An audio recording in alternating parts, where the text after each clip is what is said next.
இன்றைக்கி காலையில் என்னது எங்கள் வீட்டில் அப்படின்னா, இன்றைக்கி ஹோட்டலில் வாங்கினது தான் இட்லி, அப்புறம் சாம்பார், அப்புறம் தேங்காய் சட்னி, வடை. இன்றைக்கி சனிக்கிழமைனால மத்தியானம் கறி, அதாவது சிக்கன் கூட்டு, அப்புறம் ஈரல் கூட்டு அதெல்லாம் வைக்கிறதுனால காலையில் வந்து ஹோட்டலில் வாங்கியாச்சு. காலையில் ஹோட்டலில் வாங்கிட்டா சீக்கிரம் வேலை முடிச்ச மாதிரி இருக்கும்.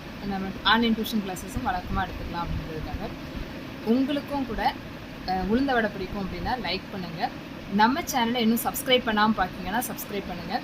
நம்ம சேனலில் லைவில் ஈட்டிங் சேலஞ்சஸ், ட்ரிங்கிங் சேலஞ்சஸ் எல்லாமே லைவில் வந்துகிட்ருக்கு. நீங்கள் பழைய வீடியோஸ் பார்த்துன்னா தெரியும். எப்போவுமே அப்படி தான் நாங்கள் வந்து லைவில் தான் சேலஞ்சஸ் வைப்போம். அதுக்காக நீங்கள் ஸ்பெஷலாக வந்து எங்களுக்கு லைக் பண்ணி சப்போர்ட் பண்ணுங்கள், சப்ஸ்கிரைப் பண்ணுங்கள். இப்போ பூனா கூட ரெடியாக இருக்குது, தெரியும் நினைக்கிறேன் எனக்கு ஸ்க்ரீனில். சரி, உங்களுக்கும் பூனை பிடிக்கும் அப்படின்னா லைக் பண்ணுங்கள். ஓகே.